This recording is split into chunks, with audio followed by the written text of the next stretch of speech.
Hello ladies and gentlemen, Deja Vu here, bringing you MSL action. The ABC Mart MSL finally games have started playing, and we've got more going on here.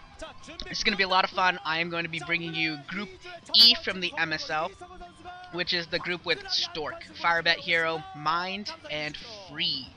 And one thing I wanted to mention that's kind of big news is that with the loss of Ranchin and his commentating the MSL, myself and Varosh are going to try and tag team the MSL and try and get every game casted for you. We've actually split up the MSL. I will be covering groups C, E, F, and G.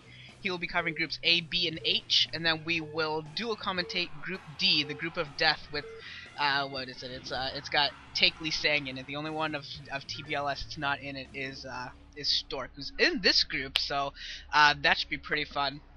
So head over to Varosh's account. It's SC2GG Varosh. He's already uploaded Group A, probably all of it by the time my videos start coming up, and yeah, that should be a lot of fun, and hopefully we'll get everything up in a reasonable amount of time, and yeah, this will be a good MSL for everyone, hopefully.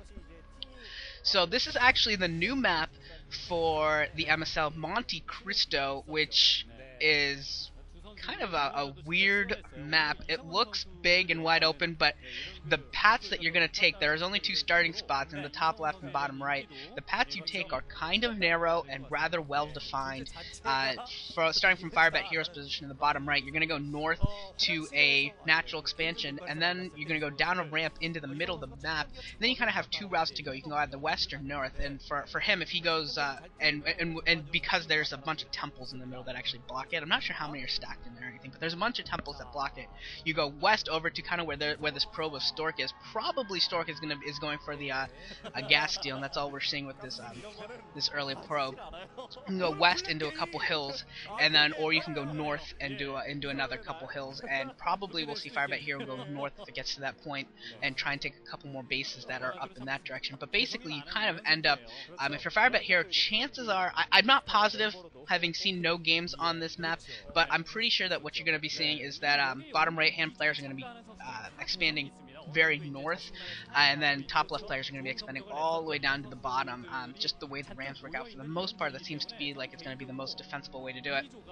Stork has entered the base of Firebet Hero, and he's not going for the gas steal, just trying to harass this barracks that's going up, and that SCV is actually down to 15 life, 10 life, so some good work being done there by the Stork probe. Will he go for the gas steal? 15, oh man, it's getting repaired now, so nope, that SCV is not going to go down, and we actually have a 12 next, so behind this probe harassment for Stork, we have a 12 next going down, and will Firebet Hero discover it? He used 3 SCVs so far to build that barracks and harass this probe, and he hasn't sent any out to go explore, which may end up haunting Firebet Hero if he's not able to see the 12 next that's going up behind the play.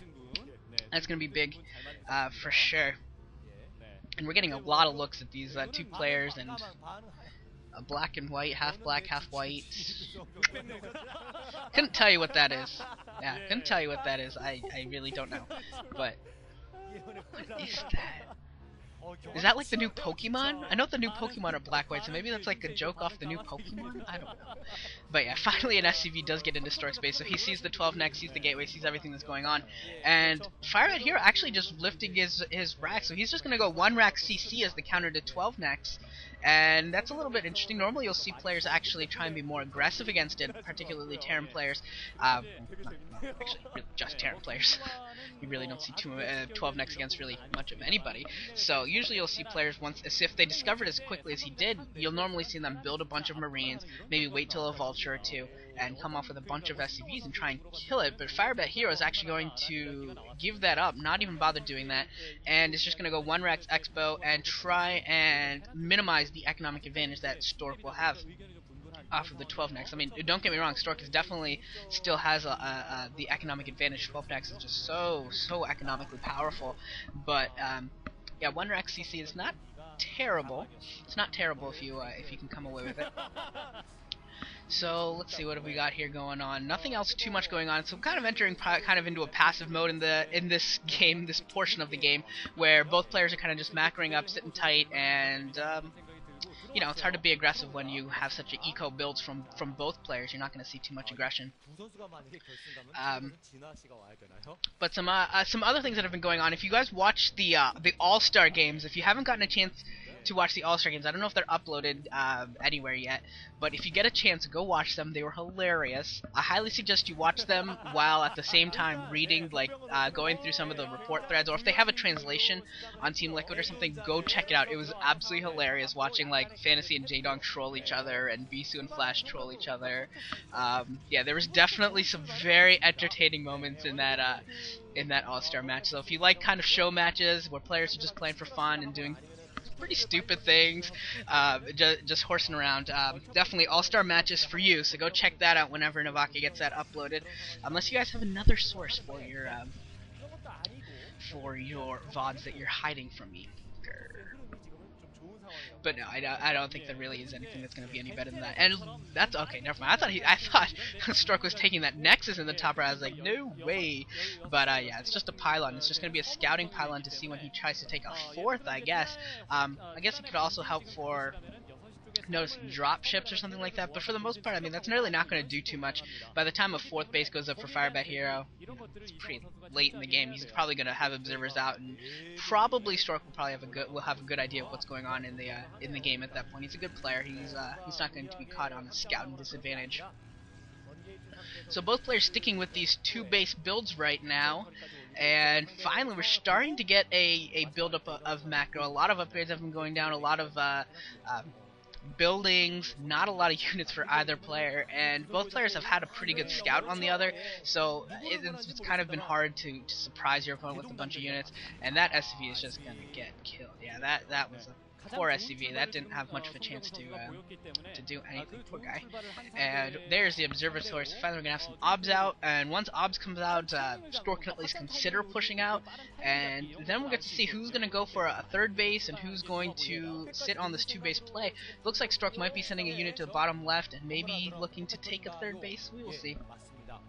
Firebat Hero throwing up two more factories, so we're gonna get a 4-fac out of Firebat Hero here. And SCV just going around. Yeah, not a lot of action in this PVT right now. It's a little disappointing, I have to say. It's a little disappointing. That's just a lot of setup at this moment, but not a lot of action to be true. A bunch of Dragoons going to the bottom left, going to catch this SCV and take it out, have some fun. Anything else that's been going on in the StarCraft world that could be entertaining? MSL group selection ceremony was also pretty entertaining. If you're wondering how Group D happened, how J-Dong, Bisu, and Flash could possibly end up in the same group, you can blame Great and Hydra, your two MSL finalists, for that. They used their switches to make that group happen. So if you want to see some major raging, you can go check out any of the live report thread for the group selection, and you will see some very angry people and some very entertained people. I think I'm more of in the entertained group of people that think it's hilarious that group is created. And here we're going to have a little bit of engagement. Dragoons actually could come from both sides and maybe try and pincer this force for Firebat Hero. And this could actually be pretty bad for Firebat Hero, or it could be bad for Stork if he's not able to attack at the same time with each group. He needs to attack from both sides with each group. And here come the Dragoons, but there's a lot of mines. 2 Dragoons go down just to mines, and now the Dragoons have kind of united here, and they really haven't... are they going to be able to take down all the mines? Yes, they do take down all the mines, so the Dragoons should be able to clear this out. With Stork's micro, he should be able to take down all the tanks. There goes 2 of the tanks, just 1 more left, and now he's going to be able to clear out the rest of the minefield with that observer. And this entire first push for Firebat Hero is going to be just slaughtered, just absolutely slaughtered, and that's going to set Firebat Hero back a whole lot. That's every single tank he owns right now, so Firebat Hero is going to be in major Terran Turtle mode. There is not much he can do about that. And yeah, basically Stork has the map. Stork has everything right now. He can basically choose his next move. Probably solidify his third base. I don't think he's gonna get too aggressive here. Once Siege finishes, he doesn't have any. Oh wait, is he gonna go for the tanks in there? Yes, he is gonna go for the tanks. Does get one of them. Is he gonna get the? No, just gonna get the one. The observers changed my screen just at like the critical moment. And does he not have siege mode? I think he just. There he goes. Finally, he sieges up. I was wondering what was taking so long to siege up. And Stork needs to back off here. Yeah, there he goes. This is a tank for his for his slightly slow response. A couple of Vultures look like they sneaked out, are going to go try and do some economic harassment. And they actually could have some success here. There are some probes here asking to die, and the Vultures are going to get some kills. There's one kill, and more probes coming to die. Alright, Stork, you need some military units. No more probes. Here comes a couple of Dragoons to try and clean this up, and they will be able to clear it up. But those Vultures definitely got a bunch of kills. Look like they got about 8-9 kills. And yeah, there's a little bit of economic harassment being done against Stork. But Firebat here is still pinned in his base. He's still, look at this, he's still only got about 5 tanks, and his original push out was 4 or 5 tanks as well. And only now Stork has even more units. And Stork going carriers, so Stork is going to go carriers on this map. And I could see that actually being very effective with the temples in the middle, a lot of ridges. It could be effective. Here comes Stork trying to destroy the push out again, takes out 1 tank, takes out 2, then oh yeah, this is absolutely going to be destroyed. The Dragoons are just sitting inside of the tank line. All of these tanks are going to go down, and most of the Dragoons are going to live. So Firebat Hero hasn't felt the need to GG yet. He should now. That is basically the death blow. There's really not much left for Firebat Hero, and now he's got 2 defensive tanks left. They're both going to go down, and now these Dragoons are just going to start just killing everything. And I think Firebat Hero needs to GG, because this game is very much over. The 5 factory is still pumping for Firebat Hero, but it is not going to matter. There's just too much here. And yeah, the power of 12 next. What else is there to say? The power of 12 next. Look at all these Dragoons, and Firebat Hero just could not deal with it.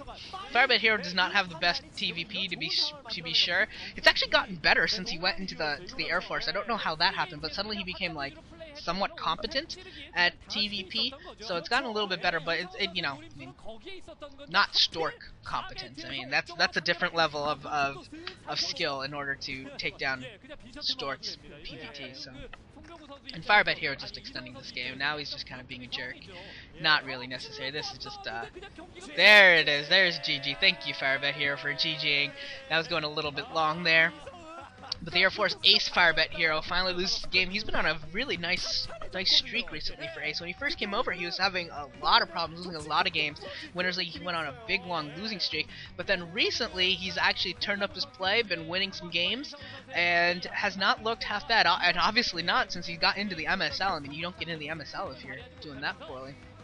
So Stork's going to advance to the winners match, and we're going to go on to set 2. It's going to be Mind versus Free. And we'll see if Free can maybe recover some of his mojo in a PVT where he's actually usually pretty good at his PVT. And if he can, we could be in store for a PvP on the winners match. If not, Mind will advance. So to play Stork. So we'll see what happens. I'm going to see you guys all in the next set. It's going to be on Circuit Breaker. Mind versus Free.